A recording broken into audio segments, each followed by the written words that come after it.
안녕하세요. 저는 평소에 사연 채널을 즐겨 듣는 아주마 구독자입니다. 얼마 전에 해외 뉴스를 보았는데 80대 작가분이 스스로 세상을 떠나셨더라고요. 워낙 유명하신 분이었고 제가 옛날에 그분의 작품을 즐겨봤었기 때문에 그 뉴스를 접하고 많이 심란했는데요. 부와 명성을 다 거머쥔 인물이 80대 나이에 어째서 굳이 그런 선택을 한 건지 궁금해하고 의문을 가진 반응들이 많았습니다. 저 또한 그러했는데 찾아보니까 그분이 꽤 오래전부터 우울증을 앓아오셨던 모양이더라고요. 그래, 알 것만 같아. 아무리 오래 살았고 나이가 많다고 해도 언제까지 살지 모르는 것이 인생이니 아득하기만 했겠지. 그 끝을 바라보는 기다림이 기약 없이 느껴졌겠지. 그러니 영원처럼 느껴지는 고통을 끝내기 위해서 그런 선택을 내릴 수밖에 없었던 거야. 저는 아픈 가슴을 부여잡고 그런 생각을 했었습니다. 제가 남다른 시각에서 그러한 생각을 할 수 있었던 것은 어느 과거를 경험했기 때문일 것입니다. 원래 저는 25세 꽃다운 나이에 사랑하는 남자를 만나서 백년가약을 맺었던 여자였습니다. 오빠 동생 사이로 그저 2년여를 알고 지냈다가 갑자기 서로가 너무나 이성으로 보이기 시작하여 연애를 하게 된 지 불과 몇 개월 만에 결혼을 했었죠. 퍽이나 충동적인 선택이었습니다. 젊은 날의 치기 어린 결단이었던 것 같아요. 저나 그 남자가 집안이 부유하지는 못했었는데 그래도 제 쪽이 그나마 더 나았습니다. 왜냐하면 그 남자의 집에는 빚이 좀 있었거든요. 저는 그런 것 따위가 사랑을 가로막을 수 없다고 생각했던 여자였어요. 하지만 결혼은 지극한 현실이었습니다. 저만 퍼주고 저만 희생하는 것에 어쩔 수 없이 사람 마음이라는 것이 상하고 말았고요. 그 남자는 받기만 할 줄 알았어요. 그 남자의 가족들 또한 스스로의 힘으로 뭔가를 해내고 이루고 바꾸려고 하지 않고 누군가가 자기들에게 뭔가를 해주기를 바랐습니다. 그저 받기만을 좋아하고 기다리던 사람들이었어요. 그러니까 한 핏줄이었겠죠. 그런 가족에게 휘둘리며 저는 3년을 고통받았습니다. 3년이라는 기간은 결혼 생활이 지속된 기간이었습니다. 그 남자와 끝내 이혼을 하였어요. 제가 참다 못해서 이혼을 한 것 같죠? 아닙니다. 오히려 바보같이 끝까지 참을 생각을 했던 저였습니다. 그러나 저는 이혼을 당했습니다. 왜냐하면 저희 집안에 아주 끔찍하고 슬픈 비극이 있었거든요. 벼랑간에 일어난 교통사고였습니다. 그 사고로 저희 아버지는 숨을 거두셨고요. 함께 차에 타고 계셨던 고모와 고모부 두 분 또한 돌아가셨습니다. 사고 직후 차에서 튕겨나가셨던 저희 엄마만이 목숨을 건지셨습니다. 저희 아버지는 당시에 투병 중이셨어요. 암 환자이셨거든요. 3기 암 환자이셨고 충분히 희망을 가지고 암세포와 싸워서 이겨볼 만하다는 소리를 병원으로부터 들으신 바 있었습니다. 온 가족이 아버지가 암을 이겨내실 거라고 믿고 기대하고 응원하며 그렇게 지내던 나날이었습니다. 암 환자만큼이나 힘든 사람이 바로 곁에 있는 보호자잖아요. 가족이잖아요. 엄마 또한 당시에 많이 고생을 하셨었는데요. 그래서 저희 부모님께 나들이 여행을 선물로 주겠다고 하시면서 고모하고 고모부가 숙소까지 예약을 하셔서 그렇게 네 분이 길을 떠나셨던 거예요. 그게 영영 마지막이 되었죠. 비극도 이런 비극이 있을 수가 없었습니다. 하늘이 원망스러웠어요. 크게 다치셨지만 그럼에도 살아주신 엄마를 향해 감사한 눈물만이 하염없이 흐르던 나날이었습니다. 엄마는 강한 의지를 가지시고 3번의 수술을 견뎌내셨어요. 기나긴 재활이 이제 앞에 놓여 있었고 사고 이전으로 다시는 돌아갈 수 없는 몸 상태라고 해도 영구적인 후유증이 남았다고 해도 그럼에도 멀쩡히 살아갈 수 있다는 것이 감동일 따름이었습니다.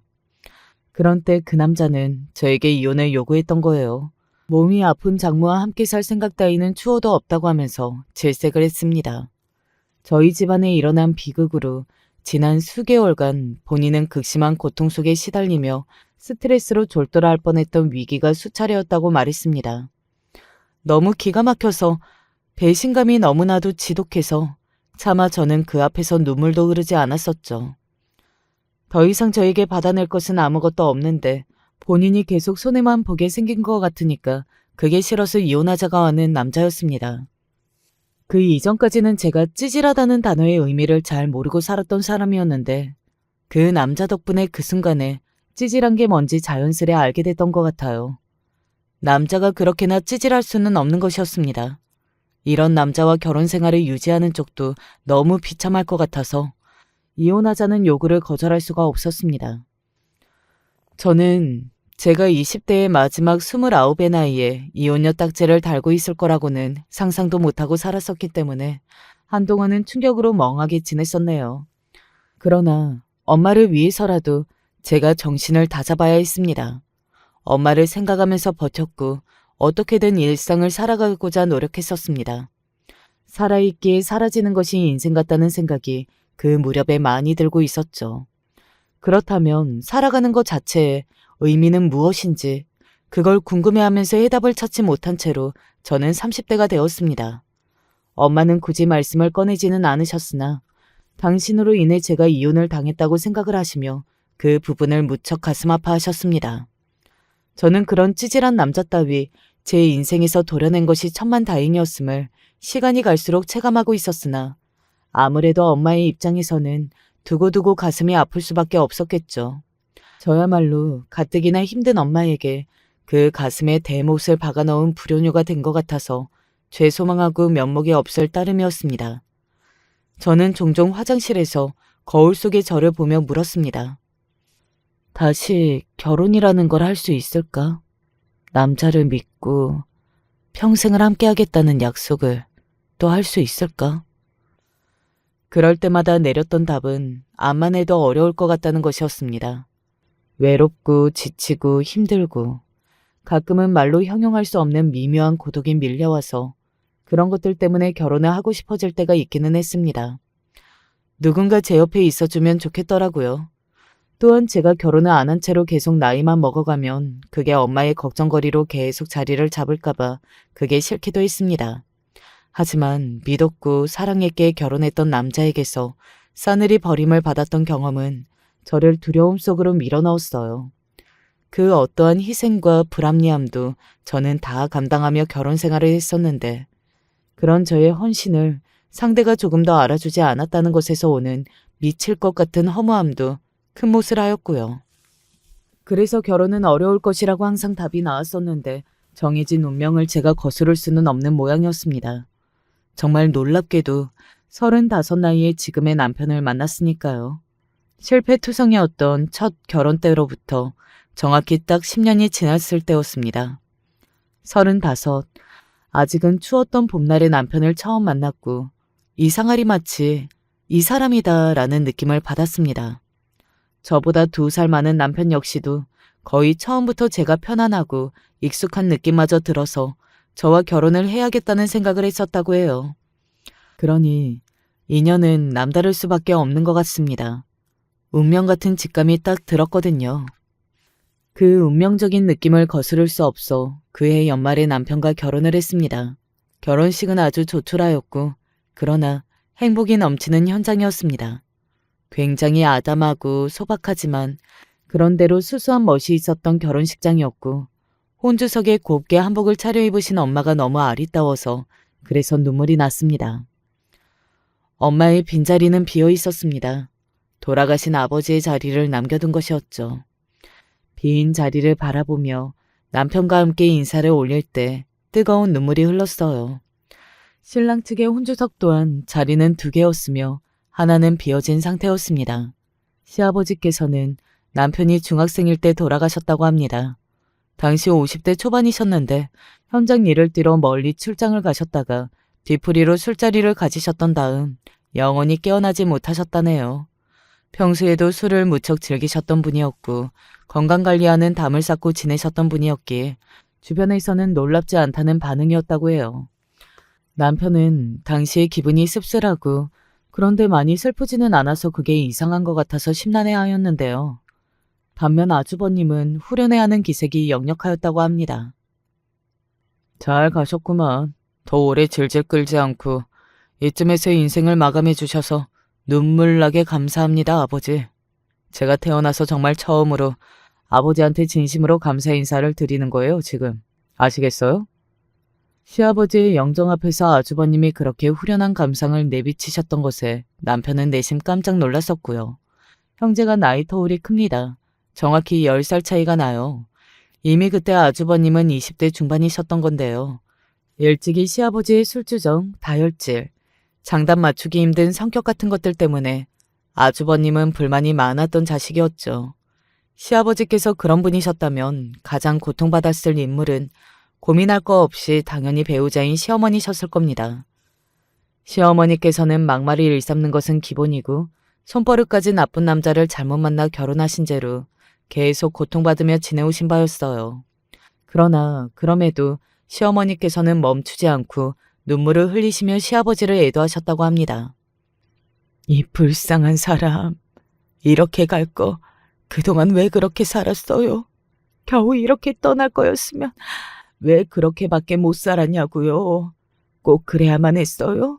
이 어리석고 불쌍한 양반 같으니라고. 시어머니께서는 허무하게 떠나버린 시아버지를 무척 불쌍하게 여기셨습니다. 그런 시어머니의 마음이 느껴지는 대목이 빈 시아버지의 몫의 혼주석 자리라고 볼 수 있었죠. 제가 돌아가신 아버지의 자리를 의자를 치우지 않고 그냥 빈자리로 두겠다고 하자 그것을 아시고 시어머니께서도 당신 역시 그렇게 하시겠다며 시아버지의 자리를 남겨두겠다는 뜻을 냉큼 밝히신 바 있었습니다. 결혼을 한 번 했었던 다녀온 경험이 있는 새 며느리와 당신의 늦둥이 아들이 함께 인사를 올리는 모습을 단아하게 한복을 차려입으신 시어머니께서 눈시울을 붉히시며 바라보셨습니다. 그때 시어머니께서는 70대 중반을 바라보고 계셨던 연세였는데요. 화장을 하시고 머리까지 곱게 만지신 모습이었으나 어딘가 슬퍼 보이는 표정 때문에 연세보다 조금 더 들어 보이시는 느낌이 들었습니다. 먼저 간 그 양반이 우리 둘째가 의젓하게 장가가는 모습을 봤어야 했는데. 돌아가신 시아버지를 떠올리며 시어머니께서는 안타까운 한숨을 쉬기도 하셨었죠. 그리고 이런 모습을 아주버님과 형님은 별로 내키지 않아 하시는 모습이었습니다. 아버지 돌아가신 지가 언제인데 아직도 저러시네.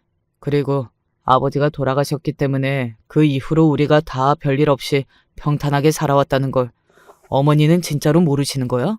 아니면 알면서도 모른 척 하시는 거야. 아버지가 얼마나 질이 나쁜 인간이었는데. 참나, 어머니도 정말 해도 해도 너무하시네. 모든 예식 과정이 끝나고 나서 아주버님이 그렇게 툴툴거리시는 걸 제가 분명히 들었습니다. 그러자 아주버님의 바로 옆에서 형님이 목소리를 낮추라는 듯 입술에 검지손가락을 가져다 대시면서도 당신 역시도 동의한다는 표정으로 고개를 끄덕이시더라고요. 아주버님과 형님은 서로 1살 차이밖에 나지 않는 부부입니다. 슬아에 딸 하나, 아들 하나를 두셨고요. 연애를 하시다가 뱃속에 생명이 들어서는 바람에 부랴부랴 결혼을 하셨던 것으로 알고 있습니다. 아주버님과 남편이 10살 나이 차이가 나는 데다가 성격이라든지 다른 모든 것들도 차이가 많이 나는 바람에 형제가 친근하고 가깝지 않았으므로 저도 멀게 느껴졌습니다. 형님 쪽도 마찬가지였습니다. 무엇보다 저는 남편과 1년도 안 만나고 결혼을 한 것이었으니까요. 시댁 식구들이 다 어색할 수밖에 없었네요. 둘이서 싸우지 말고 다투지 말고 부부간에 의가 상할 일이 있으면 각자가 양보하고 3번씩 참도록 하고 그렇게 살아야 한다. 알겠니?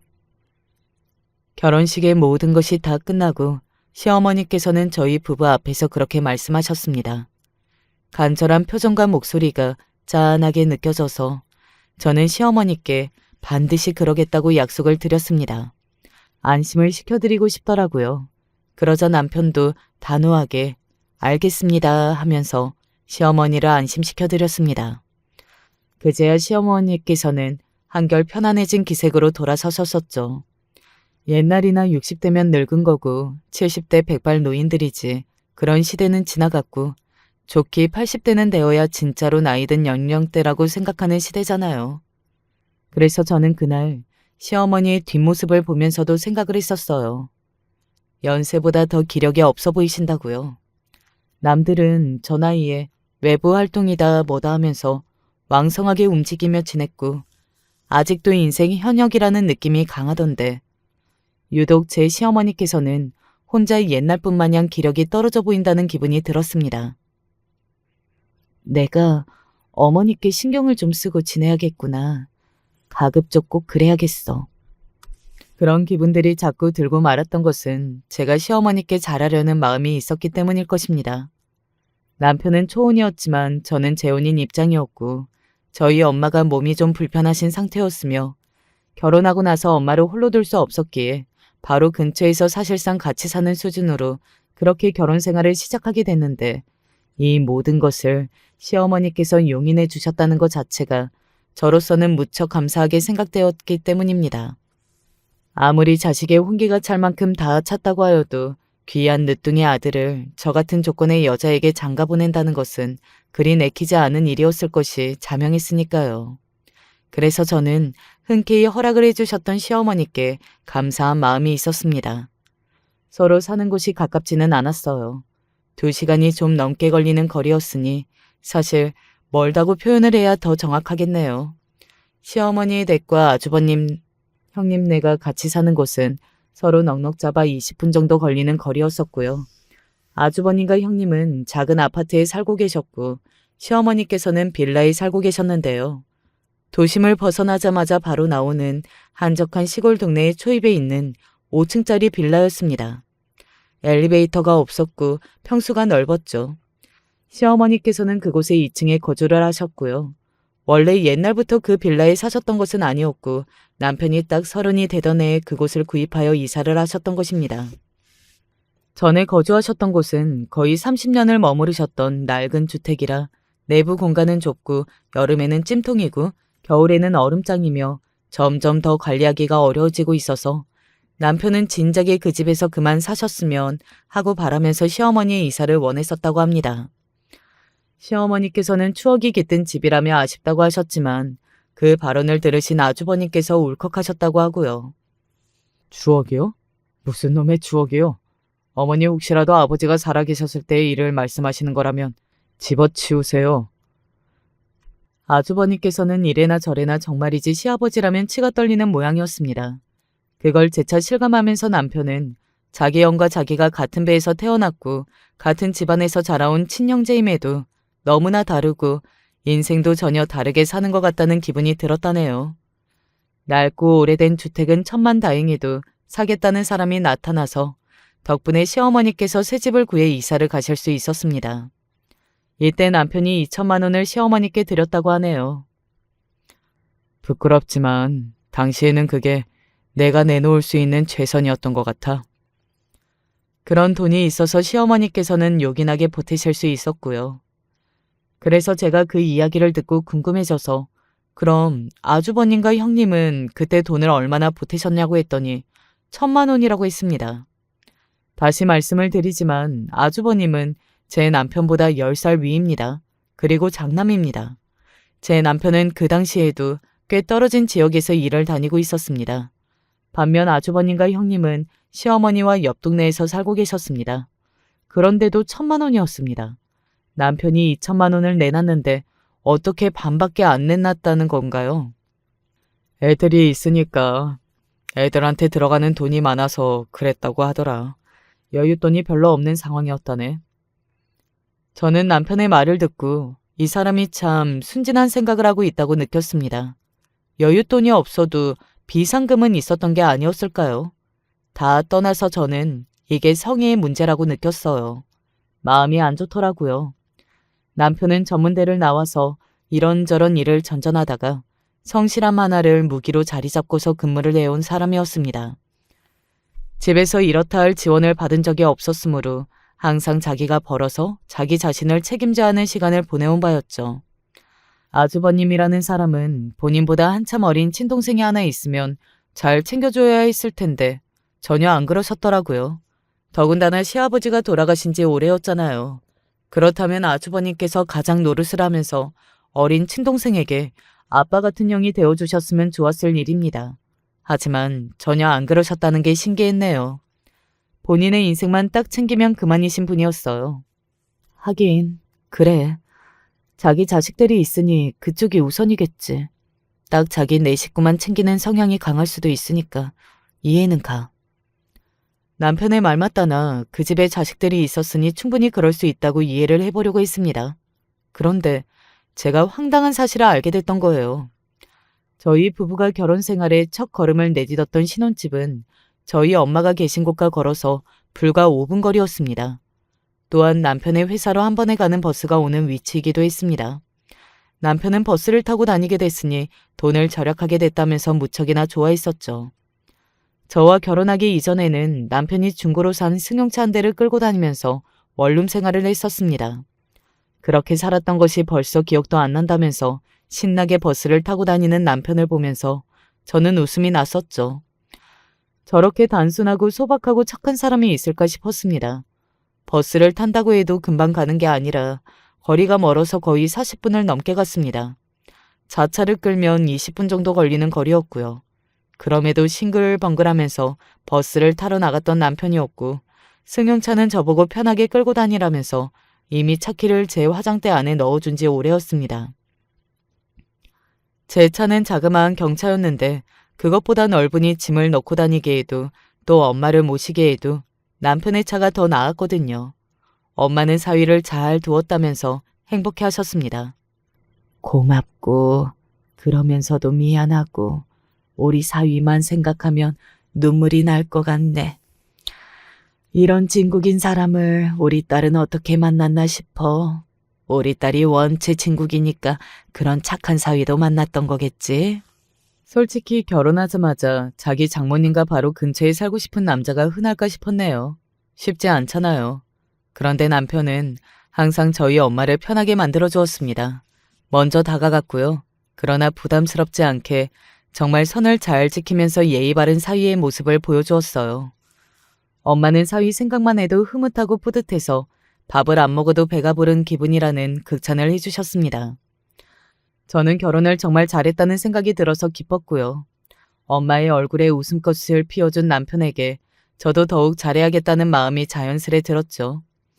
남편은 달마다 시어머니 앞으로 20만 원을 붙여드렸습니다. 때마다 드린 용돈이었죠. 결혼하고 나서 남편은 경제권을 저에게 주었고 자기 월급에서 자기가 개인적으로 쓸 약간의 금액만 제외하고는 다 저를 주겠다고 했으며 그 말을 즉각 지켰습니다. 그런데 자기 몫으로 남긴 그 적은 금액에서 시어머니의 용돈이 나갔었던 거예요. 2달째에 제가 바로 그걸 알고는 만류했습니다. 이제 그러지 마. 당신 용돈으로 있는 건 그냥 당신 써. 가끔 인터넷 쇼핑도 하고 맛있는 커피도 한 잔씩 사 마시고 그래야지. 어머님 용돈 드리는 건 우리 돈에서 그냥 드리면 되잖아. 정말? 그래도 돼? 당신 괜찮은 거야? 안 괜찮을 게 뭐야. 이러는 편이 당연한 거야. 고마워. 나는 또 당신이 불편해할까봐 차마 그러자고 말을 못했었어. 멋져가면서 말을 하는 모습이 왜 그렇게 짠하던져. 그저 일이나 성실하게 다니면서 조용히 사느라고 남편이 여태 결혼을 못하고 있었던 게 저에게는 참 감사한 일이었습니다. 덕분에 제가 만났으니까요. 제가 돈 관리를 다 하면서 시어머니께 20만 원도 드리게 되었고 그러면서 안부 전화도 함께 드리곤 했었습니다. 전화라고 해봤자 별 내용도 용건도 때마다 없었죠.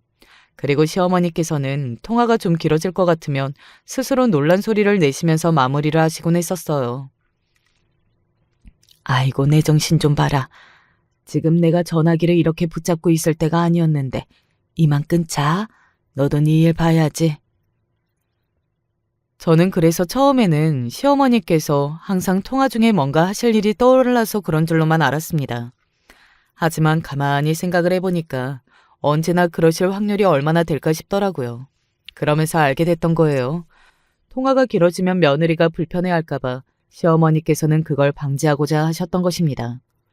이런 면모가 어딘가 제 남편과 비슷하다고 느꼈습니다. 시어머니와 남편의 성격이 왠지 닮은 것 같았네요. 그치만 남자라서 그런 것인지 남편은 되게 경험쩍어 하면서 시어머니께 따로 전화를 드리는 것도 잘 못했습니다. 꼬박꼬박 용돈을 드리고 항상 걱정하고 위하고 그러는 아들이었으나 막상 직접적으로 표현하는 것은 민망해하는 사람이 제 남편이었네요.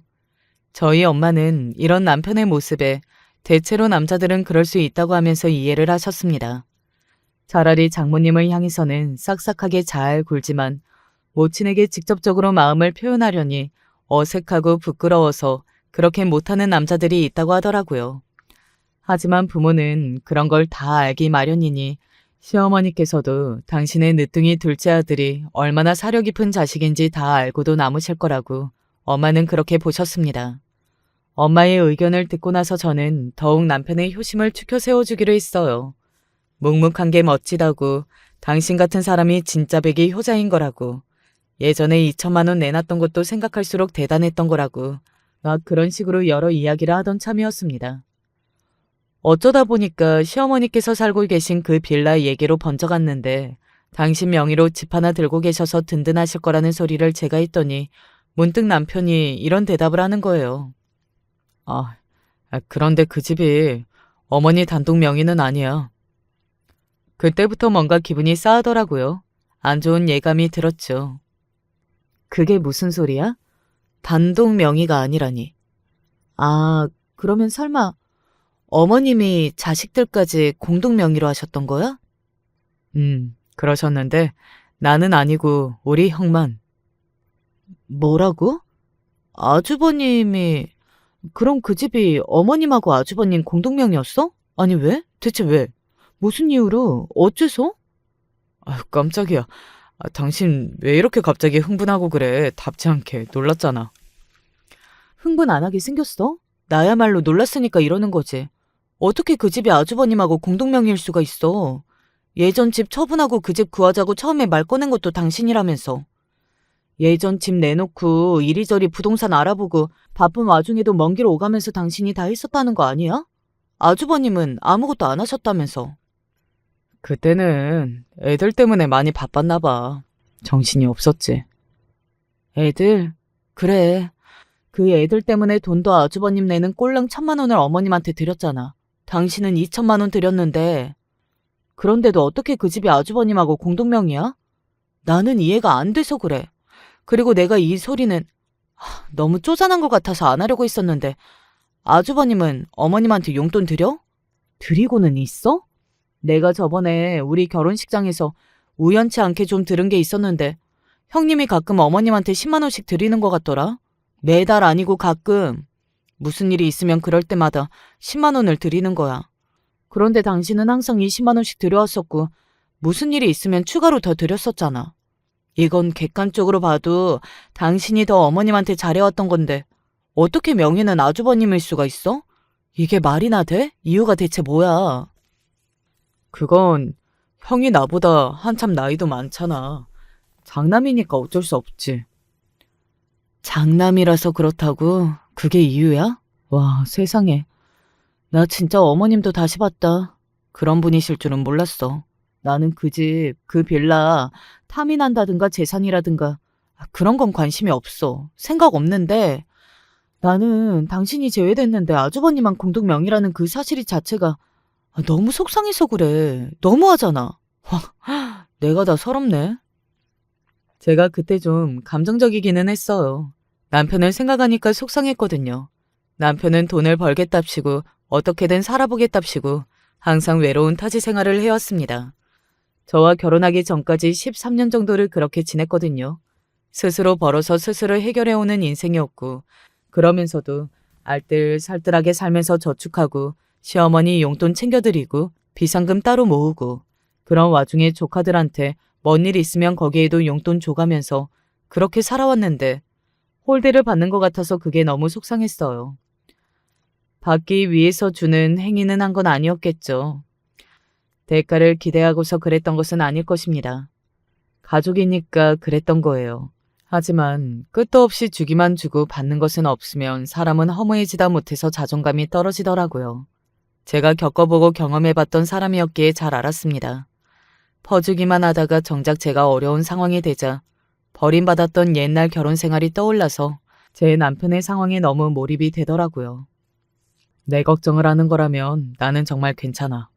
오히려 나는 여태까지 별 생각이 없었는데 당신이 그렇게 화를 내주니까 기분이 이상하기도 하면서 든든하기도 하네. 나를 위해주는 당신이 있으니까 나는 다른 건 다 괜찮아. 그리고 형이 좀 거칠고 투박하기는 해도 속이 나쁜 사람은 아니야. 형수님도 그렇고 굳이 계획적으로 욕심낼 사람들은 아니니까 당신도 너무 안 좋게만 생각하지 말아줘. 제 남편이 이렇게 착하게 말을 하는데 제가 더 화를 내는 것도 우습겠더라고요. 한숨이 푹푹 나왔지만 그냥 알겠다고 말을 하고서는 마무리를 했었죠. 너무 심란해서 이런 상황을 엄마에게 다 털어놓았습니다. 공동명의 대목을 들으시고 엄마가 깜짝 놀라시더니 이윽고 침착한 얼굴을 하시면서 말씀을 해주셨어요. 그런 상황이었구나. 이제 알았으니 그걸로 된 거야. 그 이상으로 너무 간섭하고 개입하려 들지 마라. 왜냐하면 이미 매듭 지어진 지 오래인 문제인데 이제 와서 네가 말을 얹어봤자 득은 없고 실만 있는 거야. 그러니까 그냥 모른 척 지내. 그게 현명한 길이야. 듣고 보니 엄마의 말씀이 맞았죠. 그래서 속으로만 시어머니와 아주버님을 향해 실망을 했었고 겉으로는 아무 티를 내지 않았었습니다. 그런데 얼마 안 지나서 결혼 소식이 들려왔어요. 아주버님네 첫째, 그 딸이 결혼을 한다는 것이었습니다. 나이가 얼마나 됐다고 벌써 결혼을? 요즘 애들 치고는 많이 이르네. 저는 의아하게 생각했었고 혹시나 싶었는데 역시나였어요. 혼전 임신으로 결혼을 서두르게 되었다고 하더군요. 자식 문제 때문에 스트레스가 상당한 것인지 그때 형님의 낯빛이 굉장히 어두웠어요. 도저히 자식 결혼을 목전에 둔 사람의 얼굴처럼은 안 보이더라고요. 형님, 괜찮으세요? 괜찮다고 말을 하고 싶은데 쉽지가 않네, 쉽지가. 자식 농사가 세상에 제일 어려운 거라고 하더니만 그게 정말이야. 이게 다 무슨 일인가 싶다. 동서는 혹시 딸 낳으면 나처럼 키우지는 마. 정신 나간 기집애가 발랑 까져가지고는 통제 안 된 지 오래였는데 결국 이렇게 되네. 반드시 뱃속에 애를 낳겠다고 결혼하겠다고 우기는 건 또 얼마나 잘하는지. 자기 인생 자기가 책임은 하나도 못 지고 부모한테 쪼르르 달려와서 하나부터 열까지 다 도와달라고 하는 주제. 나 진짜 미치겠어. 막상 결혼하고 나면 잘 살 거예요. 엄마가 되면 철이 들겠죠. 과연 그럴까? 자기 인생도 똑바로 못 사는 기집애가 자기 애는 잘 키울까 모르겠네. 형님이 푹푹 내쉬는 커다란 한숨 때문에 땅이 꺼질 것만 같았습니다. 그래도 딸 말고 아들이 더 있어서 형님은 내심 다행이라는 눈치였어요. 딸보다는 아들을 더 아끼고 위하는 집이라는 게 진작 느껴진 바였거든요. 생김새로는 딸 쪽이 더 나았는데 공부라든지 나머지 기타 등등은 전부 아들이 낳았습니다. 그러니 아주버님과 형님의 아들만 더 편애하셨던 거겠지만요. 사위가 든든한 인물이었다면 생각지 못하게 시키게 된 딸의 결혼을 그렇게까지 불안해하지 않으셨을 텐데 애석하게도 그러지 못했네요. 뚜렷한 직업이랄 게 없는 인물이었고 모아놓은 돈도 딱히 없었으며 그렇다고 해서 집안이 잘 사는가 하면 그것도 전혀 아니었거든요. 그렇게 결혼을 시켰는데 불과 몇 달 후에 문제가 터졌습니다. 어린 부부가 철없이 쉽게 돈을 벌고 싶어서 온라인 도박을 했던 거예요. 아기를 키울 돈을 마련하고 싶었다나 뭐라나 하여간 핑계는 좋았습니다. 온라인 도박으로 1억 2천만 원가량을 날려먹었고요. 모두가 뒤집어졌는데 더 한숨이 나왔던 건 그렇게 태어난 아기가 건강이 좋지 못해서 태어나자마자 온갖 치료를 다 받아야 했다는 것입니다. 철없는 어린 부부가 아기만을 위해하면서 애가타게 병원에서 울부짖는 모습을 양가 어른들이 착잡하게 바라봤었고요. 온라인 도박 빚이 있는 상황에서 천문학적인 병원비까지 쌓여가고 있었으니 아주버님과 형님이 사시던 집을 내놓은 건 그때였습니다. 그 작은 아파트를 떠나면 어디 가실 곳이 있었냐고요? 네, 있었죠. 거기서 얼마 떨어지지 않은 곳에 있었잖아요. 시어머니의 보금자리가요. 합가를 결정하셨던 거예요. 아주버님이 먼저 말씀을 꺼내셨고 시어머니께서 흔쾌히 수락을 하시면서 결정된 일이었습니다. 그리고 당시 저는 임신 중이었습니다. 몸이 편찮으신 친정엄마를 거의 모시듯이 하며 사는 데다가 임신까지 한 저였으니 아주버님과 형님은 차마 저희 부부한테 돈 좀 줘라 이렇게 못하셨어요. 다행이었죠. 그리고 제가 임신하자마자 몸이 너무 안 좋아져서 일을 못하게 됐다고 그래서 돈을 못 벌게 됐으니 큰일이라고 이거 어떡하면 좋냐고 그런 호들갑을 다 떨어놨었거든요. 그런데다가 경제권도 제가 꽉 쥐고 있었으니 두 분이 저 몰래 남편을 회유할 수 없는 일이었으므로 돈을 못 받아내셨습니다. 그동안 제 남편이 자기 조카들을 위해 용돈 명목으로 돈을 그쪽에 많이 줬었다는 걸 저는 알고 있었으므로 더 이상 뜯기기는 싫다는 마음이었네요. 아무튼 그런 바람에 합가가 이뤄졌던 것이었고요. 그 집이 아주버님 공동 명의로 되어 있다는 걸 알고 있었으니 기분이 참 묘하게 됐습니다.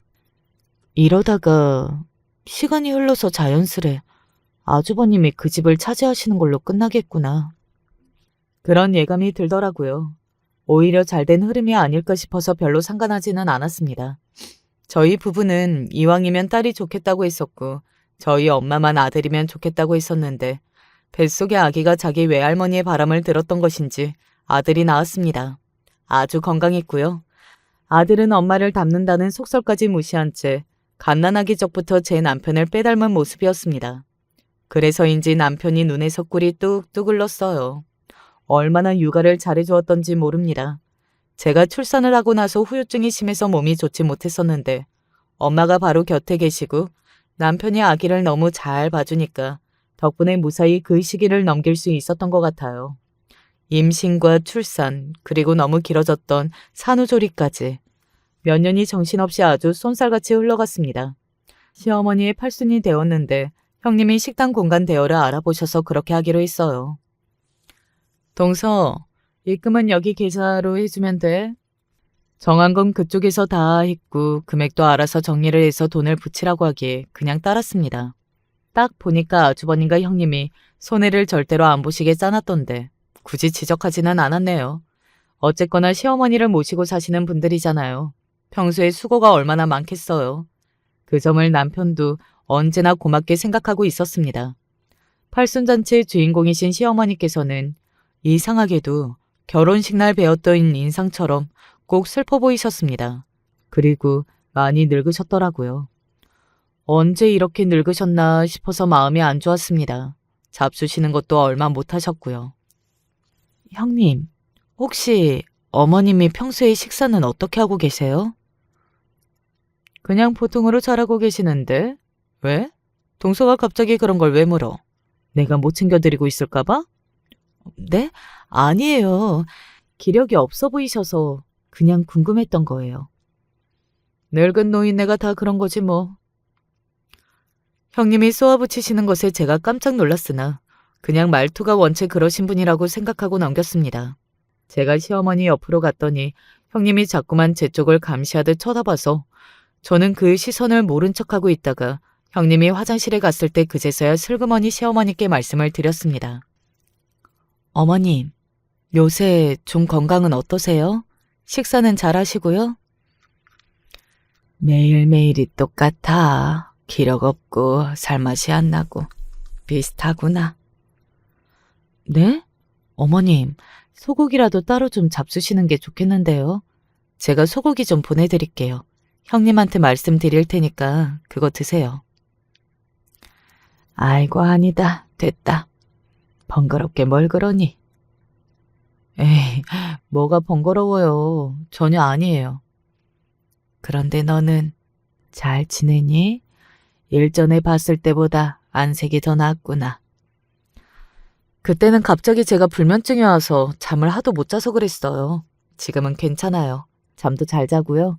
출산하고 나서 몸이 아팠을 때 잠을 제대로 못 잤던 이후로 가끔 그렇게 불면증이 찾아오더라고요. 네가 애 낳고서 많이 힘들어 했었지. 몸이 안 좋으니까 우울하다고 그랬었는데. 네, 맞아요. 그랬었죠. 어머님, 다 기억하시네요. 그때 제가 어머니께 안부 전화 드린다는 핑계로 제 하소연을 너무 했었던 것 같아서 민망하네요. 너는 그런데 그 우울했던 것들을 어떻게 떨쳐냈니? 예사로 힘든 게 아니었을 텐데. 어디 바람 쐬러 마음대로 외출도 못했을 테고 집에만 내도록 있으면서 그걸 어떻게 이겨낸 거야? 제가요. 목, 허리, 골반, 발목 죄다 쑤셨는데 운이 좋게도 손목은 좀 괜찮았었거든요. 그래서 그때 일기를 썼었어요. 일기를? 그랬구나. 일기장에다가 썼니? 아니요. 저는 달력 뒷장에다가 썼어요. 예를 들면 3월에 있었던 일을 3월자 달력 뒷면에다가 쓰니까 기록이 돼서 좋더라고요. 종이 절약도 되고요. 어차피 그 자리에 맨날 있던 달력이니까 관리하기도 쉬웠어요. 게다가 가장 좋은 점은 아무도 제가 달력에다가 그런 걸 써놨다는 걸 예상 못했다는 거예요. 저희 친정엄마도 모르셨거든요. 그러니까 비밀 일기장으로 쓰기에는 딱이었죠. 특이한 취미였는데 그렇게 속풀이를 하면서 마음의 위안이 되었던 것 같네요. 저는 시어머니께 뭔가 활기찬 대화를 건네고 싶다는 마음으로 그렇게 제잘제잘 떠든 것이었습니다. 설마 제가 남긴 그 말씀이 시어머니께 커다란 참고가 될 것이라고는 상상도 못했었고요. 시어머니의 조촐했던 팔순잔치 이후 다시 일상이 흘러갔습니다. 경사가 났다는 형님의 신이 난 목소리를 곧 듣게 되는 일도 있었죠. 아주버님과 형님의 자랑이라고 할 수 있는 그 집 아들이요. 놀랍게도 아주 부잣집 아가씨하고 결혼을 전제로 교제 중인 모양이었습니다. 어머, 난 몰라. 부잣집하고 사돈을 맺게 생겼으니 이걸 어쩌면 좋아? 형님은 신이 나서 도저히 자랑을 안 하고는 버틸 수가 없으셨던 것인지 저에게 부득불 전화로 그런 얘기를 몇 번이나 하셨었어요. 아주버님도 무척 격앙되신 모양이었고요. 게다가 골칫거리였던 딸에게서 약한 몸으로 태어났던 손주가 이제 건강한 몸으로 무럭무럭 자라서 어린이집 생활을 잘하고 있었고 심지어 남달리 영특하다고 그랬습니다. 곧 초등학교에 들어가면 그때부터는 공부에 두각을 나타낼 것이라는 기대를 아주버님과 형님이 단단히 하고 계신 모양이었습니다. 증손주까지 잘 자라고 있으니 시어머니께서는 이제 여한이 없으실 거라고 저는 막연히 그런 생각을 했었죠. 그리고 그랬던 게 잘못이었을까요? 시어머니께 여한이 없을 것이라고 제가 멋대로 판단을 내렸던 것이 잘못이었던 걸까요? 그로부터 얼마 후 믿을 수 없는 비보가 날아들었습니다. 날이 흐려서 해가 뜬 것 같지도 않았던 주말 오전의 일이었습니다. 시어머니께서 돌아가셨다고 했어요. 듣고서 너무 놀라 숨이 멎는 것만 같았고 남편은 믿을 수 없다는 반응이었습니다. 남편은 몸이 떨려서 차마 운전을 못하겠다고 했고 제가 운전대를 잡고서 심호흡을 하며 병원으로 향했었네요. 그리고 마주한 사실 앞에서 망연자실하고 말았습니다. 시어머니께선 스스로 생을 마감하신 것이었어요. 시어머니만 홀로 댁에 계셨고 아주버님과 형님은 지인 부부와 주말을 껴서 1박 2일로 낚시 나들이를 떠났던 참이었습니다. 그 사이에 시어머니께서 홀로 세상을 등지신 것이었어요. 명백한 현장이었고 시어머니께서 우울하고 기력 없는 모습을 몇 년간 보였다는 이웃들의 증언이 잇따랐기에 수사가 이뤄질 것도 없었습니다. 어머니, 그렇게 괴로워하셨던 것도 모르고 제가 어머니를 지켜드렸어야 했는데 죄송해요, 어머니. 나의 어머니. 아주버님은 세상에 떠나가라 통곡하셨고 형님은 죄책감에 숨이 잘 쉬어지지 않는다고 하시며 뜨거운 눈물을 쏟아내셨습니다. 그리고 남편은 너무나도 허무해서 믿어지지가 않는다며 넋이 나간 모습이었습니다. 겉으로 보기에는 우울감을 이기지 못하시는 분이 끝내 생을 마감하셨고 그 자식들이 비통해하는 아주 비극적인 일이었습니다. 하지만 그 안에 담긴 진실은 제가 시어머니께서 사용하셨던 작은 방을 살펴보면서 드러났습니다. 형님은 시어머니의 흔적을 보면 가슴이 아파서 안 되겠다며 당장 다 치워버릴 거라고 하셨었고 그러자 저는 아쉬운 마음에 시어머니의 흔적이 묻은 것들을 몇 가지라도 챙기기로 했었어요. 계속 넋이 나가 있는 남편을 위해서라도 제가 그런 것이나마 하고 싶었습니다. 그리고 저는 시어머니의 손때가 묻은 작은 물건들 몇 가지를 챙기고서 문득 그 방에 있는 달력이 눈에 들어와서 그것도 고이 접어서 함께 챙겼습니다. 제가 시어머니께 전에 해드렸던 얘기가 생각이 나면서 그때라도 만약 잘 챙겨드렸다면 이런 비극이 없었을 거라는 후회가 들었기 때문이에요. 그리고 저는 그 달력에서 시어머니의 유서를 발견할 수 있었습니다. 글자를 발견한 순간 소름이 돋았었고 내용을 확인하고 나자 비명이 튀어나왔습니다. 당신, 와서 이것 좀 봐. 내가 확인할 거라 믿으시고 어머님이 유서를 남기셨어. 그동안 아주버님하고 형님이 그렇게나 어머님을 괴롭혔대. 여기에 다 적혀 있어. 뭐? 어떻게 그런 일이 있어? 진짜야? 그렇게 적혀 있었다고? 발령 날짜에 별표가 쳐져 있는 게 뭔지 알아? 아주버님하고 형님한테 얻어맞으셨던 날. 어머님은 당신이 맞으셨던 날에는 별표를 그려놓으셨어. 그런 사실을 모두 확인하고 나자 분노의 눈물이 흘렀습니다. 이런 비참한 인생을 지속할 수 없어서 떠난다고 시어머니께서는 그리 말씀을 남기셨습니다. 돌아가신 시아버지의 망나니 기질을 아주버님이 똑같이 물려받았고 부창부수라고 형님 또한 악독한 여자라는 내용까지 자세히 적어놓으셨어요. 빌라의 공동명의 얘기도 있었습니다. 당시 시어머니께서는 그렇게 하실 생각이 없었지만 아주버님이 강하게 압박을 해서 어쩔 수 없이 공동명의로 하였다는 전말이었습니다. 남편은 분노에 타올랐고 즉각 복수를 하겠다고 나섰습니다. 저는 남편이 따져봤자 아무 소득이 없을 거라고, 그들은 반성하지 않을 거라고 생각을 했었습니다.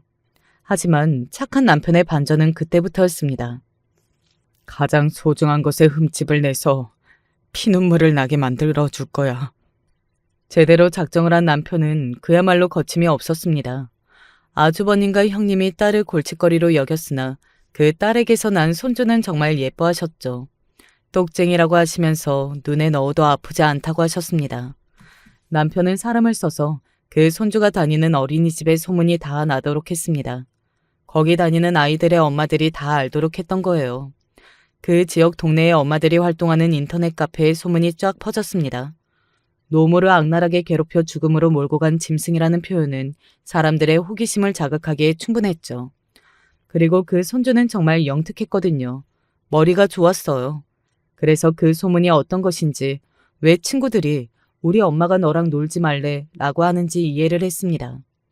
어여쁜 손주가 울고불고 난리가 난 것에 아주버님과 형님은 아연실색을 했고요. 당연히 어렵게 들어갔던 어린이집도 나와야 했습니다. 성질 더러운 딸이 악다구니를 쓰면서 책임지라고 바라게 되는 것도 감당을 해야 했고요. 결혼 생활에 이미 질려 있었던 철없는 사위가 이참에 옳다구나 싶어서 이혼하겠다고 나오는 복잡한 상황까지 마주해야 했습니다.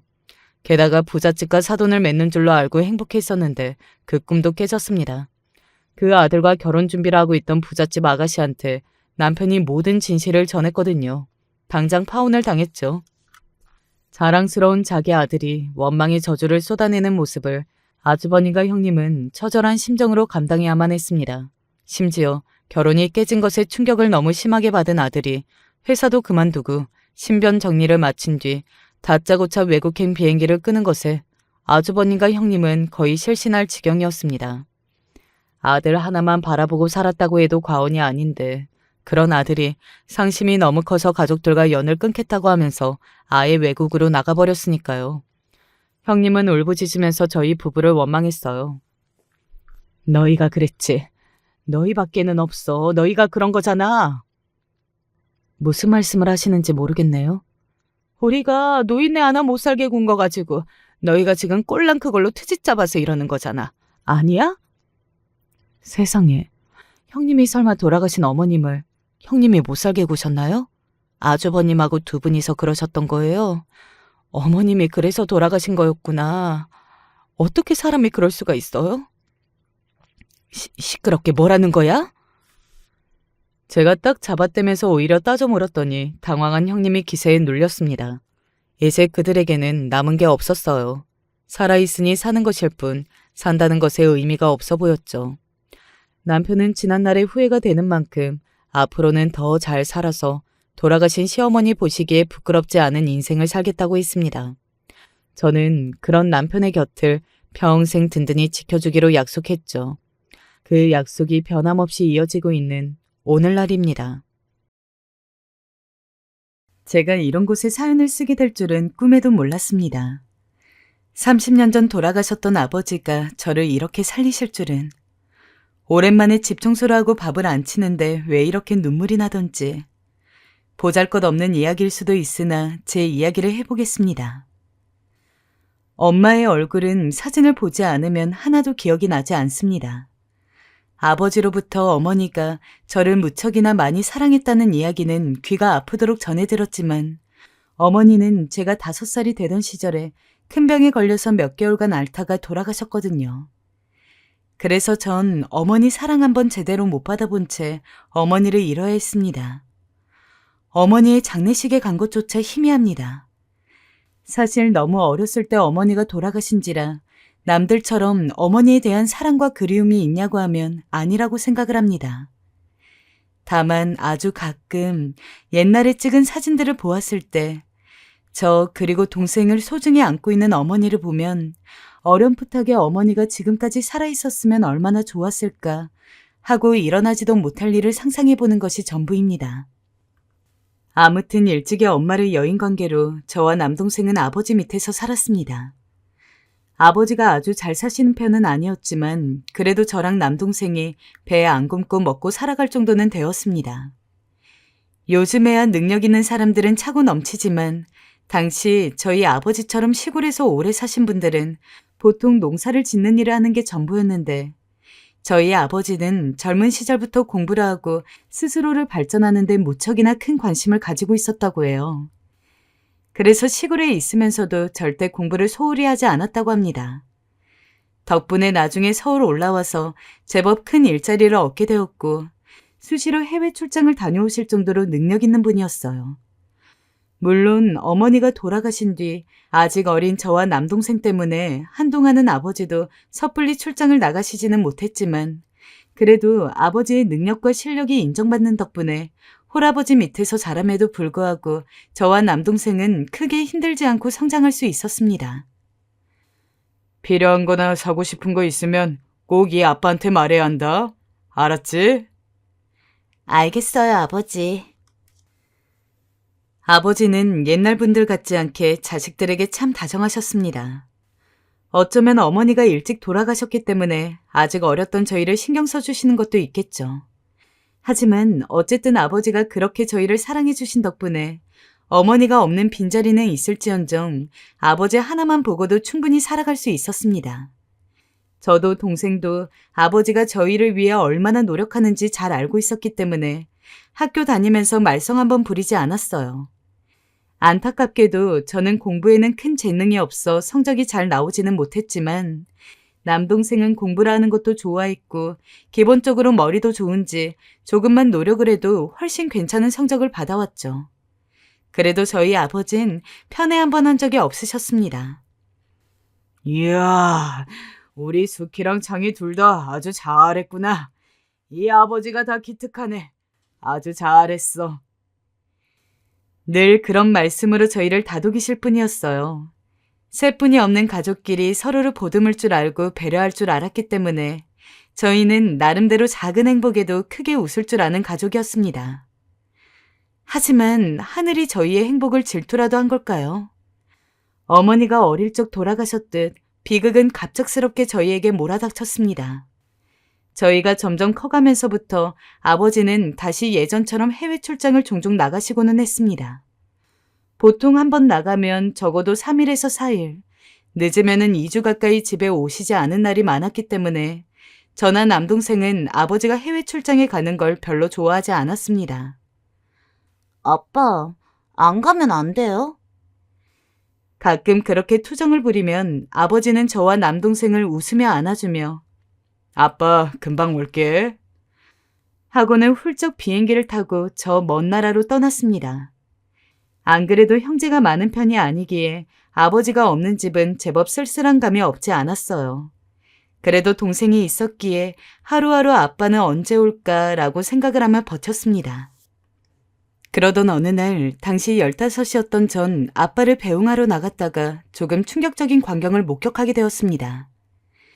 사실 당시 남동생은 모르는 일이었지만 아빠와 함께 있는 어떤 여자를 보았는데 팔짱을 끼고 있는 걸 보아 사귀는 사이 같았습니다. 모르겠습니다. 아빠도 당연히 여자를 만나실 수 있고 연애를 하실 수도 있는 건데 어렸던 제겐 그 모습이 무척 낯설고 이상해 보였어요. 또 저 여자가 제 엄마가 될 수 있다는 게 무섭기도 했어요. 제 주변에 새엄마에게 차별 대우받고 괴롭힘 당하는 친구들이 몇몇 있었거든요. 그래서 그때부터 아빠가 늦게 들어오면 괜히 여자 향수 냄새가 나는지 맡아보기도 하고 아빠를 떠보기도 했죠. 하지만 그때마다 아빠는 만나는 여자에 대한 거론은 하지 않았어요. 아빠에겐 우리 수키랑 장이뿐이지. 예전엔 이 말을 곧이곧대로 믿었지만 아빠와 그 여자가 주차장에 있는 걸 자주 목격한 뒤로는 섣불리 아빠의 말을 믿을 수가 없었어요. 제 두려움은 날이 갈수록 커졌고 어느 날은 아빠에게 대놓고 물어봐야 했죠. 아빠, 우리한테 혹시 새엄마 생겨? 그때 아빠의 표정이 기억이 납니다. 아빠는 뭐라 딱히 말도 못하고 이걸 어떻게 설명해야 할지 고민하시는 표정이었어요. 그리고 저는 거기에 대고 아빠에게 딱 잘라 말했습니다. 저는 새엄마 싫다고 아빠 연애하고 싶으면 하는데 결혼은 안 된다고요. 그러자 아빠의 눈빛이 세차게 흔들렸고 저도 아빠의 그런 얼굴은 처음이었던지라 재빠르게 고개를 돌렸어요. 그리고 시간이 흐르면서 저와 아버지 사이의 대화가 사라져갔고 어느 날 아빠가 그 여자를 더 이상 만나지 않는다는 걸 알게 되었습니다. 내심 다행이라고 생각이 들면서도 한편으론 저 때문에라는 이상한 죄책감도 들었죠. 그래도 아빤 제게 변함없이 다정하게 대해주시려 했기에 저도 그 일을 잊어가고 그렇게 다시 아빠와의 사이가 회복되었을 즈음 너무도 견디기 힘든 일이 일어나 버렸어요. 바로 제가 20살, 남동생이 17살 때 일이었습니다. 그때도 여느 때와 같이 아버지는 해외 출장에 가 있었습니다. 이번에는 사흘이면 돌아올 테니까 너무 걱정 마. 아빠가 거기서 맛있는 거 사올게. 알겠어, 아빠. 근래 들어서 일주일 이상의 장기 출장만 나갔던 아버지였기에 간만에 반 이상 줄어든 해외 출장 기간은 저희에겐 무척이나 깊을 수밖에 없었습니다. 설레는 마음으로 아버지가 돌아오기를 기다리는데 분명히 오기로 한 시간이 지나도 아버지가 집으로 오지를 않았죠. 가끔 하루 이틀 늘어나는 날도 있었기 때문에 이번에도 그런 건가 보다 싶었습니다. 하지만 5일, 6일, 일주일은 넘어가자 이건 뭔가 잘못된 것 같다는 생각이 들더군요. 그때 전화가 왔습니다. 김종철 씨 자녀분 되시나요? 아버지가 해외 출장에 간 나라에서 괴한에게 강도를 당해 돌아가셨다는 이야기였습니다. 강도라니, 해외 뉴스에서 보던 일이 우리 아버지에게 일어났다는 게 믿을 수 없습니다. 덩달아 아버지를 잃게 된 저는 3살 어린 동생과 이 세상에서 어떻게 살아가야 할지를 걱정해야 했습니다. 장례조차 제대로 치르지 못했습니다. 아버지를 잃었다는 슬픔에 하루가 멀다 하고 눈물만 흘리다가 정신을 차려보니 이미 믿을 것이라곤 제 동생 단 한 명이었습니다. 누나, 우리는 친할머니 집에서 살게 될 거래. 나이가 어느 정도 있기는 했지만 그럼에도 아직 독립을 하기에는 너무 어렸기에 저희에게는 새로운 보호자가 생겼습니다. 바로 친할머니였습니다. 하지만 친할머니는 저희를 맡고 싶어 하지 않았어요. 저희를 안 버린 이유는 아마 최소한의 양심이 아니었을까 싶습니다. 사실상 보통 할머니면 손주들을 아끼시기 마련인데 저희 친할머니는 예외이셨어요. 형편이 넉넉하지 않아서 그런지 힘들게 일하시던 할머니는 저희를 군식구로 여기셨습니다. 환영받지 못하는 처지이다 보니까 친할머니 집에서도 온갖 구박을 들었습니다.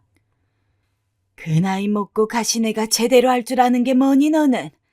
내가 밥 먹으면 설거지 제때제때 하라 했지. 죄송해요. 얼른 할게요. 얼른 해라. 다 끝나면 청소기 돌려 하니까. 네. 집안일을 눈치 보면서 해야 했고 조금이라도 미흡하다 싶으면 금방 친할머니의 불호령이 떨어졌습니다. 동생이라고 해서 예외는 아니었지만 그래도 동생은 저만큼 혼나지는 않았습니다. 남자이기 때문이었습니다. 아유, 그래도 남자가 있어 집안 되는 이유일 수 있구나. 이런 말씀을 종종 하시며 저만 야단을 치시곤 했는데 그때 얼마나 서러웠는지 모릅니다. 허나 그래도 한편으론 다행이었죠. 만약에 동생까지 제가 고생하는 것만큼 친할머니에게 혼이 났다면 너무나 마음이 아플 것 같았으니까요. 누나, 미안해. 이거 먹어. 아까 할머니가 나만 먹으라고 준 건데 누나 줄게.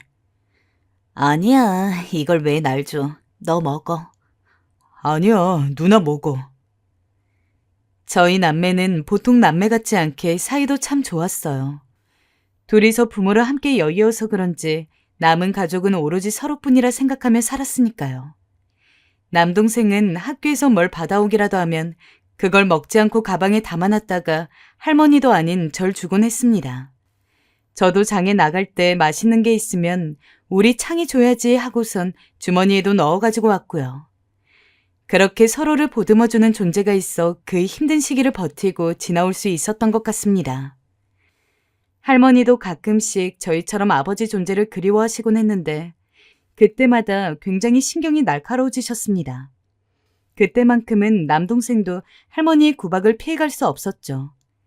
신경질이 극도로 심해지셔선 저희에게 이유 없이 화를 내는데 아버지를 잃은 슬픔을 저희에게 화풀이라도 하고 싶은 건지 점점 참기가 힘들어졌습니다. 그러던 중 집에 일이 하나 터지고 말았죠. 당시 청소부로 생계를 이어가시던 할머니가 직장에서 돌아오시더니 갑자기 저에게 도둑년이라고 하는 겁니다. 무슨 말이에요? 제가 왜 도둑년이에요? 네가 내 은가락지 훔쳐갔지? 네? 나 시집 올 때 들고 온 내 은가락지 네가 훔쳐간 거 아니냐고. 그게 어딨냔 말이야? 할머니, 저는 몰라요. 맞아요, 할머니. 우리 누나 도둑 아니에요. 옆에서 남동생도 말리고 아니라고 설득했지만 소용이 없었습니다. 할머니는 은가락지 없어진 게 무조건 제 탓이라며 제 머리채를 잡으셨고 저는 그만 현관에까지 끌려나가 동네 사람들 보는 앞에서 수치를 당해야만 했습니다. 할머니, 제발요. 그만해요. 나쁜 년, 이 도둑년. 내가 너네 키워주고 먹여주고 입혀주는데 너는 내 물건을 도둑질이나 하고 자빠져 있어? 네가 그러고도 손주냐? 지금 생각하면 어떻게 손주에게 그럴 수 있는지 도통 이해가 되지 않습니다. 적은 나이도 아닌 손주에게 그리 손찌검을 하시며 온갖 욕설을 퍼부으시던 할머니. 저는 그 이후로 이유가 어찌됐던 친할머니네 집에서 오래도록 지내기란 어려웠습니다. 그랬기에 동생이 성인이 되던 해 저희는 따로 나가서 살겠습니다. 그동안 돌봐주셔서 감사합니다. 하고 친할머니에게 마지막 인사를 한 뒤 작은 원룸을 잡았습니다. 할머니는 마지막까지 제 인사를 받지도 않으셨습니다. 추측하건대 아무래도 할머니는 자기 아들이 죽은 걸 저희 때문이라고 생각하신 것 같기도 합니다. 아버지가 저희를 먹여 살리기 위해 출장을 가시다 그런 일을 당하셨으니 원망할 대상이 필요하셨던 거겠죠. 허나 아무리 그래도 저희에게 그 원망을 돌리기엔 그걸 감당해내기엔 저희도 너무 어렸습니다. 그리고 할머니 집에서 나오게 된 후 더 기막힌 사실을 하나 알게 되었습니다. 나중에 알게 된 사실이지만 저희가 살았던 집, 그리고 아버지의 재산, 그리고 보험금 등 모두 삼촌이라는 사람이 빼돌린 것이었습니다. 그때 세상 물정 모르는 저희에게 다가와 무슨 서류에 사인을 하라고 해서 아무것도 읽지 않고 삼촌이 손가락으로 가리키는 곳에 사인을 했던 게 큰 화였습니다. 나중에 그 사실을 알고 조치를 취하려고 했지만 이미 돌이킬 수는 없었습니다. 삼촌이라는 사람이 도박에 빠져 모든 걸 탕진하고 혼자 저 세상으로 가버렸거든요. 어떡하면 좋아, 누나? 그때 삼촌의 장례식에선 기가 막혀 눈물도 나오지 않았습니다.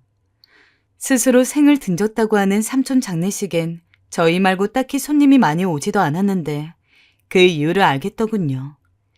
삼촌의 삶도 참 빈약하게 그지없었습니다.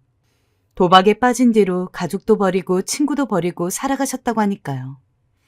평소 그래도 한 번씩 아버지가 없을 때 저희를 한 번씩 보러 오셔 맛있는 것도 사주시기에 좋은 분이라 생각하고 있었는데 그건 모두 그저 우리 돈을 가져갔기 때문에 그 죄책감을 풀기 위해 방문한 거라 생각하니 토가 나올 것 같이 역겨웠습니다. 누나, 어떻게 사람들이 이래? 우리가 엄마 잃고 아빠 잃었다고 무슨 고아보도 쳐다보고 우리 돈 가져가고 할머니도 우릴 원망하고 이게 가족이야? 이게 무슨 가족이야? 장이야.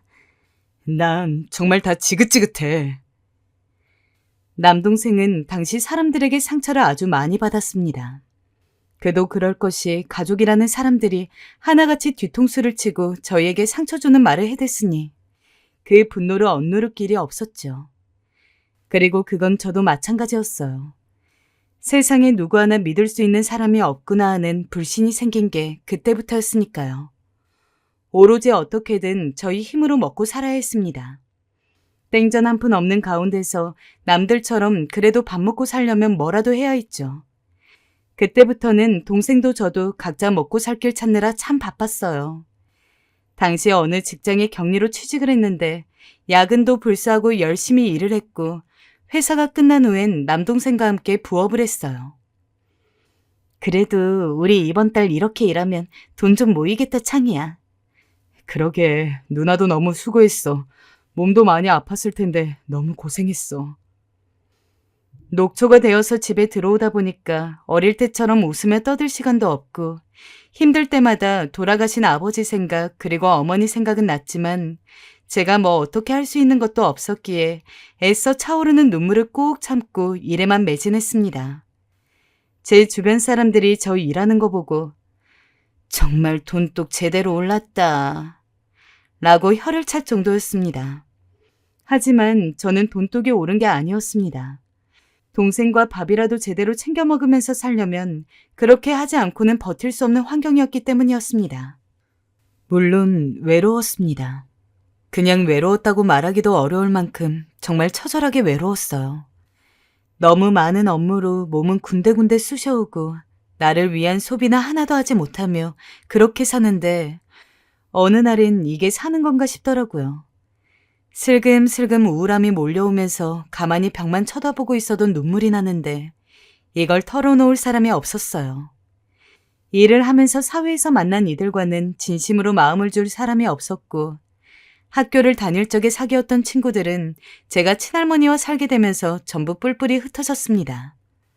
마음 둘 곳이라고는 동생밖에 없었지만 동생도 사회생활하느라 힘들 텐데 그냥 친구에게 하듯이 가벼운 투정을 짐처럼 얹어줄 수는 없었기에 외롭고 쓸쓸한 생각이 들더라도 그저 혼자 참아야만 했어요. 그래, 난 아버지도 없고 어머니도 없지만 그래도 아버지가 나 이리 사시는 거 보면 좋아하실 거야. 열심히 산다고 자랑스러워하실 거야. 가끔 아버지 사진을 보며 이런 생각을 하며 스스로를 일으켜 세우곤 했죠. 그래도 쥐구멍에 볕들 날이 있다고 평생 혼자 살아가게 될 거라고 생각했던 저에게 사랑이 찾아왔습니다. 바로 지금의 남편이었죠. 생각해보면 남편과 만나게 된 건 참 우연의 연속이었습니다. 일적으로 중요한 약속이 있어서 약속 장소에 가는 길에 제 앞을 지나가던 한 남자가 지갑을 떨어뜨렸습니다. 지갑을 주워둔 뒤 바로 찾아서 주려고 했지만 어찌나 걸음이 그렇게 빠른지 하는 수 없이 종종걸음으로 남자의 뒤를 따라가는데 마침 방향이 제가 가야 할 약속 장소랑 똑같더라고요. 별 신기한 우연이 다 있네. 하며 생각을 하는데 마침내 약속 장소였던 카페까지 똑같은 것을 보고서 순간 혹시나 했습니다.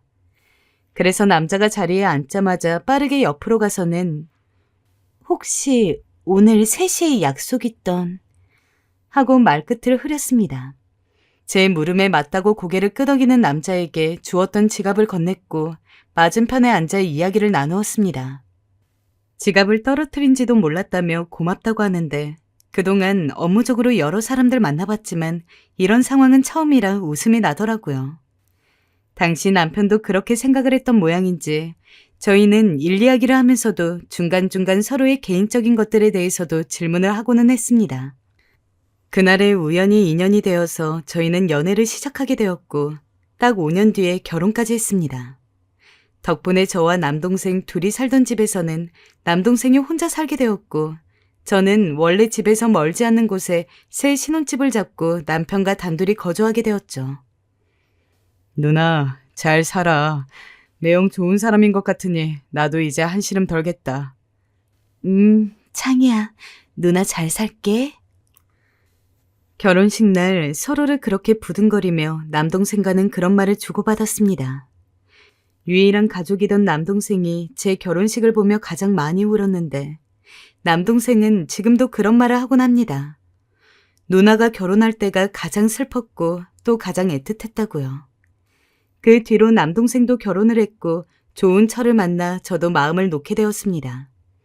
무엇보다 남편도 그렇지만 제가 어떻게 살아왔는지 그걸 또 안쓰럽게 여겨주시고 존중해주어 결혼 생활이 편했어요. 그 중에서도 가장 감사하신 분은 역시나 시부모님입니다. 그래, 얘기는 들었다. 어머니 아버지 여의고 살았으면 고생을 많이 했겠구나. 이제 우리 한 가족이니 시부모라도 어렵게 생각 말고 무슨 일이든 말하렴. 도울 수 있는 건 도와줄 터이니. 처음 인사를 드리러 간 날이 기억이 나는데요. 사실상 첫 인사여서 가슴이 떨리기도 했고 저를 어떻게 보실까 하는 걱정도 많았습니다. 저를 편견 있는 눈으로 보실 법도 한데 시부모님은 그렇지 않으셨습니다. 유복한 환경에서 두 분 다 자라오셨고 저와는 전혀 공감대가 없을 법도 한데 제가 그 많은 고생을 한 게 안쓰럽다고 하시며 친정 부모님처럼 잘해주시곤 했습니다. 제가 몸이 좀 잘 아픈 체질이었는데 그럴 때마다 직접 한의원에서 약을 지어 꼬박꼬박 해주시던 분이 저희 시어머니시고 그 뒷바라지 해주신 게 저희 시아버지이시죠. 그러니 제가 어떻게 감사함을 느끼지 않고 살 수 있겠어요. 어렸을 적 사람들에게 외면당하고 소외당했던 기억이 많아 늘 그림자 같은 삶을 살아왔다 생각했는데 가정이 생기고 좋은 시부모님을 만나니 이제야 내 삶에도 복이라는 게 들어오는구나 싶었죠. 또 한편으론 아버지 생각도 많이 났습니다. 결혼을 하고 나이가 들어보니 제가 당시 아버지의 결혼을 막았던 거, 아버지가 행복할 기회를 놓치게 해드린 게 어찌 보면 큰 불효였다는 생각이 들었거든요. 그 죄책감에 얼마나 숱한 날을 눈물로 보냈는지 모릅니다. 괜찮아, 여보. 당신 어렸잖아. 그럴 수 있어. 남편이 다행히 위로를 해주었기 망정이지 그러지 않았다면 정말 오랜 시간 죄책감에 시달려 있을 겁니다. 그렇게 쉰이 가까운 나이까지 남편과는 부부로서 잘 살았습니다. 남편은 아내를 존중해주는 남자였고 저 역시 남편을 있는 그대로 존중했기에 부부싸움도 한 번 안 하고 잘 살았어요. 하지만 서로 아이 생각이 없었다 보니까 꽤 오랜 시간이 흐른 뒤에 아이를 낳게 되었는데 그 덕분에 지금 이 나이를 먹고도 두 아이 모두 초등학생 고학년밖에 되지를 않았죠. 근데 어차피 아이를 낳을 거였으면 조금 더 빨리 출산할 걸 그랬습니다. 남편은 30대가 되었을 때 사업을 시작하게 되었는데 그래도 벌이가 나쁘지 않았습니다. 근데 정말 심각할 정도로 사업이 쫄딱 망해버렸어요. 저나 남편이나 사업 한번 살려보겠다고 아등바등했습니다. 여보, 연락되는 사람 있어? 나는 아무도 전화를 안 받네. 나도 그래. 당장 갚아야 할 돈은 어쩌지? 결국 사업을 살리려고 해도 돈이 필요했습니다. 그러나 사업이 망하면서 당연히 저희가 벌어둔 돈도 몽땅 빚을 갚는 데 써야 했고 그조차도 모자라서 대출까지 받았습니다. 하지만 아무리 가능한 만큼 돈을 끌어와도 어쩌면 그렇게 돈 들어갈 구석이 새로이 나오고 그러는지 저는 남편이나 아는 지인이 많은 것도 아니었기 때문에 주변에서 돈을 빌리는 것도 힘들었습니다. 시부모님도 형편이 넉넉지 않았고요. 그러다가 정말 갈 때까지 가서 그나마 하나 있는 집까지 경매로 넘어가게 생기고 말았죠. 아직 어린 우리 애들은 어떡하지? 불쌍한 내 새끼. 이럴 거면 정말 일찍 나올걸. 여보, 아직 낙담하지 마. 잘 될 거야. 솔직히 그때쯤 되자 남편의 위로도 귀에 들어오지 않았어요. 처음으로 남편 앞에서 소리도 치고 울기도 해보았죠. 우리 아이는 어떡하냐고. 나는 다 해주고 싶었단 말이야. 아이를 낳았을 때 누구보다 좋은 부모가 되어주고 싶었습니다. 정신적으로 의지가 되는 부모는 물론 물질적으로도 아이들이 해주고 싶은 거 다 해줄 수 있는 그런 멋진 부모가 되기를 꿈꾸었습니다. 하고 싶은 것도 되고 싶은 것도 많은 욕심이 있는 아이들이었기에 그동안 원하는 게 있으면 다 해보라고 하고 저나 남편은 그에 대해 아낌없이 지원을 해주었습니다. 하지만 집이 경매로 넘어가게 되는 상황에서 아이들 학원비를 낼 돈이 있을 리가 있겠습니까? 아이들이 잘 다니던 학원도 끊어야만 했기에 저희는 부모로서 죄인이 되었습니다. 계속 다니고 싶다고 투정도 부릴 만한데 괜찮아요. 학원 안 다녀도 돼요. 라고 말하는 아이들이 안쓰러워서 하루에도 몇 번씩 화장실 문을 잠그고 숨어 숨죽여 울고는 했습니다. 저는 지하철역 앞에서 홍보지 돌리는 일도 하며 아주 작은 푼돈이라도 못 벌어 안달이었습니다. 남편은 남편대로 반드시 어떻게든 돈을 빌려보겠다며 아주 오래전에 연락이 끊긴 지인들까지 찾아다니는 것 같았는데 매번 실패를 했죠. 저나 남편이나 누구보다 열심히 살았다고 자부합니다. 하지만 저희 잘못도 아닌 상황에서 대체 누구를 원망해야 할까요? 솔직히 원망한다고 해서 망한 사업이 다시 돌아오는 것도 아니지만 너무 힘들어서 누구 멱살이라도 붙잡고 소리를 지르지 않으면 견디기가 어려울 정도였습니다. 그렇게 힘들게 하루하루 살아나가고 있을 무렵 모르는 번호로 전화가 왔습니다. 제가 바로 이 사연을 쓰게 된 이유이기도 하죠. 기적이라고밖에 볼 수 없는 일이었습니다. 김종철 씨 따님 맞으시죠? 중년의 남자의 목소리는 저에게는 무척이나 낯설었습니다. 거기다 왜 갑자기 돌아가신 우리 아버지 이름을 묻는 건지. 네, 맞습니다만 혹시 누구신지요? 저희 아버지를 아시나요? 전화로는 이야기하기가 좀 길어서 만나서 말씀을 드리고 싶은데 혹시 몇 시간 정도 시간을 내주실 수 있을까요? 장소를 알려주시면 제가 그곳까지 방문하도록 하겠습니다. 요새 워낙 세상이 흉흉하지 않습니까?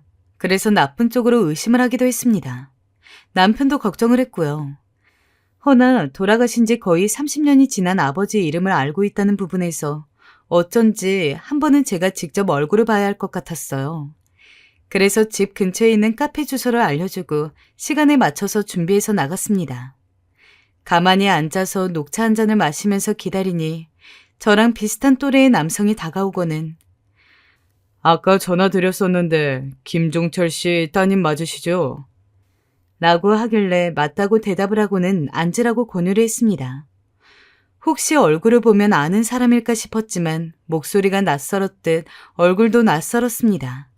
그리고 그건 그 남자도 별로 다를 바 없어 보였어요. 저희 아버지 이름을 알고 계셔서 나오기는 했는데 혹시 저는 어떤 이유로 알고 계시는지 여쭤봐도 될까요? 차근차근 이야기해 드리겠습니다. 그러려면 저희 아버지 이야기부터 먼저 해야겠네요. 저희 아버지는 아주 예전에 돌아가셨습니다. 그리고 저에게 유언을 남겼는데 그 유언장에는 김종철 씨 따님인 김숙희 씨에게 3억 원을 드리라는 내용이 적혀 있었습니다. 네? 저한테 3억 원이요? 너무도 놀라운 이야기였습니다. 생판 처음 보는 남자의 아버지가 저에게 3억 원을 남겼다니. 3억 원이란 돈 자체도 너무 커서 현실감이 없었는데 그게 저에게 남겨줬으니 더욱더 믿기지가 않았습니다. 그런 제 반응을 보더니 남자는 말을 이어갔습니다. 저는 어렸을 때부터 저희 아버지한테 들어온 이야기가 있었어요. 바로 김종철 씨, 즉 김예은 씨 아버님에 관한 이야기였습니다. 저희 아버지가 저를 낳기 전에 사업도 실패하고 일자리를 구하기가 너무 힘들어서 극단적인 생각까지 했었던 때가 있다고 합니다. 그리고 김숙희 씨 아버님은 저희 아버지의 지인이었던 모양이에요. 저희 아버지 성격이 좀 답답한 면이 있으세요. 그래서 힘든데도 남한테 도움을 구하지를 못하시죠. 근데 어떻게 하시고 김종철 씨가 저희 아버지에게 그 당시에 정말 큰 돈인 1,000만 원을 송금했다고 합니다. 그리고 갚지 않아도 되니 이 돈으로 꼭 성공해서 편하게 살라고 했다고 해요. 살아생전 아버지는 주변에 힘들어하는 사람들을 두고 보지 못하는 성격이었습니다. 그래서 기부도 자주 하시고 적선도 자주 하시고 본인이 아는 사람들에 한해서도 누군가 돈을 빌려달라고 하면은 이유도 묻지 않고 덥석덥석 빌려주시는 분이었습니다. 하지만 그런 아버지라고 하더라도 본인이 먼저 나서서 돈을 빌려주는 경우는 거의 없었는데 이야기를 들어보면 아마 그 남자의 아버지는 저희 아버지와 무척이나 친한 사이였을 것 같았습니다. 비록 돈을 갚지 않아도 된다는 말을 듣기는 했지만 아버지는 김종철 씨에게 최대한 빠르게 돈을 갚고 싶었다고 해요. 하지만 어찌저찌 생계를 이어가고 있었지만 도저히 1,000만 원이라는 돈이 모이지가 않아서 한동안 염치가 없어 저희 아버지에게 연락도 못 하셨다고 합니다. 그래도 아버지는 돈을 모으는 걸 포기하지 않았어요.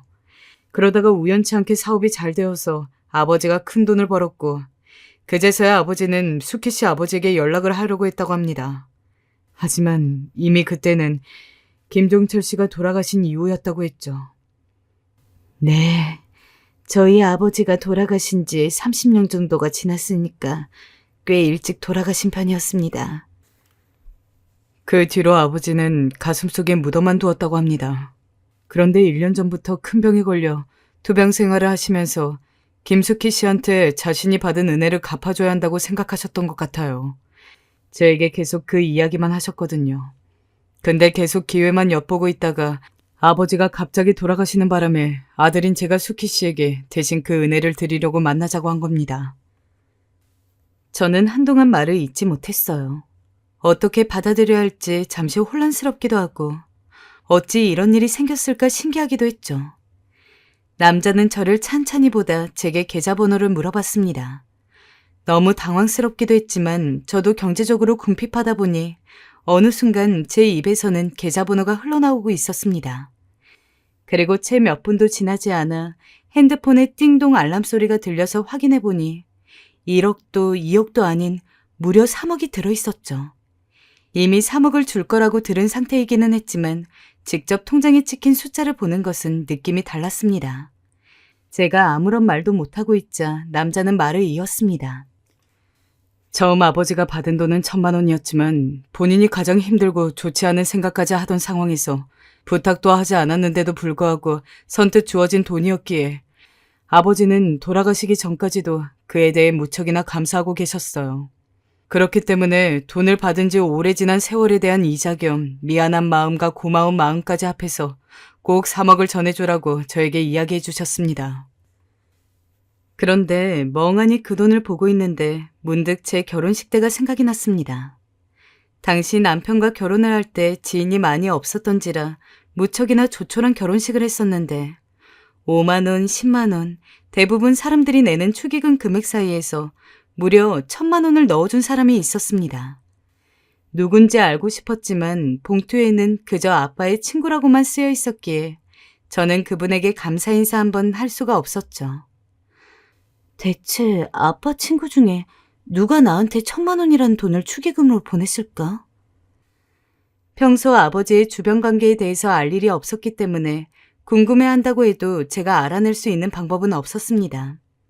그렇게 놀라웠던 1,000만 원어치 축의금은 세월의 흐름에 따라서 점차 잊혀져 가고 있었는데 어쩐지 지금 눈앞에 있는 이 남자의 아버지라는 사람이 그 1,000만 원어치 축의금의 주인공이 아닐까 싶었습니다. 하지만 아들이라고는 해도 그런 세세한 부분까지는 모를 수도 있고 당장 중요한 것은 3억이 제 통장에 입금되었다는 거였어요. 그런데 이상하게 받는다는 거에 부담감이 밀려왔습니다. 너무 감사하긴 한데요. 저희 아버지가 빌려주신 돈은 1,000만 원이었고 아무리 이자니 뭐니 하지만 이렇게 큰 돈을 선뜻 받아도 될런지 조심스럽습니다. 아버지는 이미 아주 오래전부터 꼭 마음의 빚을 갚고 싶어 했어요. 지금은 안 계시니 예은 씨가 이 돈을 받으시는 게 맞죠. 이거 받으셔야 저희 아버지도 마음 편히 이승 떠나서 천국에 가실 수 있어요. 그러니 너무 미안해하지 않으셔도 됩니다. 받을 돈 받는 거니까요. 만약 이 돈을 안 받으시면 하늘나라에서 저희 아버지가 슬퍼하실 것 같습니다. 남자의 말에 결국 저는 너무 감사하다는 말을 연거푸하면서 집으로 돌아오는데 가슴이 너무 쿵쾅거렸습니다. 그러다 문득 남동생이 생각이 났죠. 아마 제가 장녀였기에 편의상 제 이름만 말했을 테고 결국 아버지 덕분에 이렇게 큰 돈이 생긴 것인 만큼 남동생과도 당연히 반을 나누어야 했습니다. 그래서 바로 집에 가지 않고 남동생에게 연락을 했어요. 당시 남동생도 무척 힘든 상황이라고만 알고 있었기에 남동생 목소리를 듣자마자 눈물부터 났어요. 창희야, 창희야. 누나, 왜 울어? 정말 중요한 일 있으니까 너 집에 그대로 있어. 나 지금 갈게. 저는 그렇게 이야기를 하고는 남동생이 사는 집으로 향했습니다. 역시나 남동생은 영문을 모르는 표정으로 저를 맞이했죠. 누나, 갑자기 무슨 일이야? 저는 물어보는 남동생을 자리에 앉혀놓고서 무슨 일이 있었는지 하나하나 천천히 설명을 했습니다. 아버지가 살아계실 적 친구에게 빌려줬던 1,000만 원 이야기부터 시작해서 지금은 돌아가신 친구분이 자기 아들을 시켜 우리에게 3억 원을 준 일까지. 동생도 예상치도 못했던 상황에 얼떨떨한 느낌이었습니다. 당연히 저도 그랬으니까요. 이건 아버지 돈이니까 너랑 똑같이 반반 나눠야 할 것 같아. 계좌번호 불러봐. 바로 너한테 1억 5천만 원 보낼게. 하지만 동생은 제 말에 아무런 대꾸 없이 무언가를 생각하는 표정으로 한참 동안 침묵했습니다. 그러더니 저를 보고 웃더라고요. 아니야. 나는 지금 그렇게 큰 돈은 필요 없어. 지금도 충분히 나 혼자 잘 먹고 살 수 있어. 나랑 다르게 누나는 지금 큰 돈이 필요한 상황이잖아. 그러니까 그 사람이 보내주는 3억은 누나랑 매형 사업 살리는데 보태. 그리고 나중에 사업 잘 되면은 그때 나한테 1억 5천만 원을 줘. 사업 성공하면 제대로 갚아야 한다. 무슨 말이야. 요즘 치킨집 안 되잖아. 장사 뻔히 안 되는 거 아는데. 그러지 말고 받아. 창이야. 이건 네 돈이기도 해. 아니야, 누나. 나는 정말 괜찮아. 남동생은 정말 한사코 제 돈을 받지 않았어요. 지금 당장 이렇게 큰 돈을 받으면 한동안은 하고 싶은 것도 하면서 살 수 있었을 텐데 부족한 누나를 배려하겠답시고 저렇게 이야기해주는 동생이 너무 고마워서 하마터면 주책맞게 눈물을 쏟을 뻔했습니다. 그리고 염치 없지만 동생 말대로 저희 집은 당장 사업으로 인해서 쌓인 빚들을 갚는 것이 너무도 급했기에 동생 손을 꼭 잡고 고맙다고 수십 번을 이야기하고 집에 왔습니다. 어떻게 하늘에 계시는 아버지가 내 상황을 알았을까요? 정말 열심히 살면 기회가 온다는 말이 있는데 그게 사실인 건지. 일단 그 3억으로 당장 급한 빚을 갚을 수 있게 되었다고 남편에게 말하니 매일같이 우중충해 있던 남편의 얼굴이 오랜만에 활짝 피었습니다. 하늘에 계신 장인어른이 자길 많이 안쓰러워하셨나 봐. 이런 돈을 주시고. 남편은 눈물까지 글썽거리며 좋아했습니다. 저도 너무 기분이 좋고 앞으로 살아갈 의욕이 났죠. 저는 이 3억을 돌아가신 아버지가 저희를 불쌍하게 여겨서 보내준 어떠한 사랑이라고 생각하고 있습니다. 지금까지도 그랬지만 앞으로는 더 열심히 살겠습니다. 다시 태어나는 기분으로 정말 열심히 살아서 동생한테 1억 5천만 원 갖고 행복하게 힘내보려고 해요. 사실 남의 일이라고만 생각하고만 살았는데 이런 일이 저희에게 일어난 게 아직까지도 믿기지 않습니다. 여러분들도 아무리 힘든 일이 있다고 하더라도 포기하지 마시고 희망차게 살아보세요. 분명 여러분들이 예상치도 못한 곳에서 복이 올 수도 있으니까요. 마지막으로 사랑하는 아버지, 제가 그때 아버지 결혼을 막은 거 용서해 주시길 바랍니다. 그리고 또 너무 죄송하고 고맙습니다. 사랑합니다, 아버지.